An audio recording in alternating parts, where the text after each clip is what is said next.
Hello, and welcome back to County Conversations. I'm Commissioner Betsy McClure. We are so excited with the reception from our residents of our first episode and can't wait to see where the podcast goes in the future. To begin this episode, I would like to share with you the upcoming events over the next month. And of course, that is our Christmas month. Coming up, we have Waynesburg Holiday Open House on December the 3rd, Breakfast with Santa event and a countywide Christmas parade on December the 4th at the Greene County Fairgrounds, the 17th annual Mike's Holiday Craft Show on December the 5th, the Greene County Blood Drive is December the 5th, Ghosts of Christmas Past lecture on December the 11th at the Greene County Historical Museum, Toys for Tots will be on December the 18th from 10 to 12, and on December the 19th, we have a Greene County Foster Care Christmas Pajama Party. I'd like to now introduce you to Commissioner Mike Belding with our main segment. Thank you, Betsy. And on today's episode, we'd like to discuss some of the common questions people have regarding local government and the local government roles. I think one of the things that's important to understand are the levels of local government. And it's important to understand they're not necessarily hierarchical in organizational structure. For instance, the county has no authority over townships, boroughs, or municipalities, or water and sewer authorities. The county actually only maintains a short section of roadway, and that's at the entrance of SCI Greene Prison. So all the roads and the responsibilities are of state or township officials. That responsibility includes the conditions, posted speeds, trash on the side of the roads, and mowing of the shoulders of the roads. Likewise, ordinances, zoning, and code enforcement are the responsibility of townships, municipalities, or boroughs. The county, however, manages the maintenance of all bridges in the county, and it's more complicated than most individuals understand. Greene County also owns and manages 3 swimming pools, a roller rink, fairgrounds, the Green River Trail, and the airport.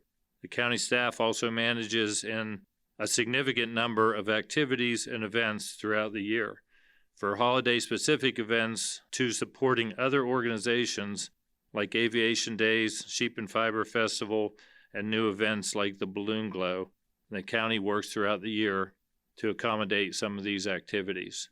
Let me introduce Commissioner Zimmerman, and he's going to talk a little bit about the relationship between the county and elected officials. I'm Commissioner Blair Zimmerman, and I guess another common question that people ask are, what are the roles of, the other elected officials, and how does that work with the county commissioners? For example, the sheriff, the county treasurer, the coroner, clerk of courts, pathonetary, magistrates, and the judges are all elected officials in Greene County. Now, the judges are state employees, and they are paid by the state. The other ones are paid through our budget, and we, for lack of terms, we control the purse strings on all the budgets for all the offices in Greene County. Other than that, they're elected officials. I use, for example, just like the mayors or the township. The only way we have any say or control over things with the elected officials is through the budget. We control the budget. We control the money for every office, including, the courts, not their salaries, the judges, but the purchases they need, new equipment, new computers, anything like that. That all comes through myself, Mike, and Betsy, in discussing, what monies we have available and what we can spend, to support all the elected officials. But again, I think a lot of folks in the county think that, ultimately you are the county commissioners, you control everything and control elected officials. And the truth of the matter is we don't. Their budgets, we work well together. We have discussions about budgets, what we can add to their budget, what we can take away, it's for cost savings. But ultimately, they're elected, and And the nice thing is, I will say, the new group of elected officials, and maybe over the last few years, work well with us. They keep us posted on what's going on, what their needs might be in the future. But again, we have and do work well with our elected officials, and that's all. That's basically how it works, in county government. So thank you, and I think Mike is going to come back up and give you some more details on some stuff. Thank you, Blair. And before I turn it over to Betsy for final thoughts, I wanted to touch on two current events. As most of you know, we finished up an election on the November 2nd and tallied the votes, and the final results are out with the exception of one race. And although that was tallied on the 2nd of November, there's an ongoing state requirement to recount the state judicial race. It's time-consuming and consumes resources that we never budgeted or planned. And we're also attempting to finalize the 2022 budget. It's important to understand that between the three taxing bodies, each has its specific responsibilities and restrictions as well.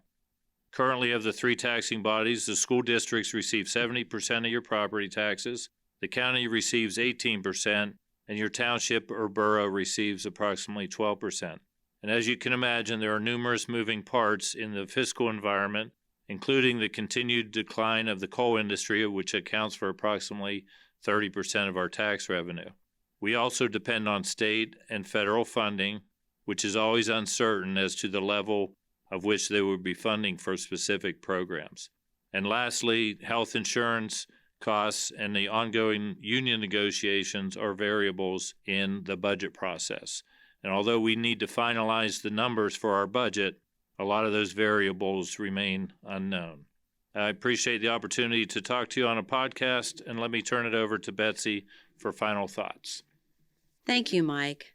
We hope that our informational segment on local government proves beneficial for our residents and their families.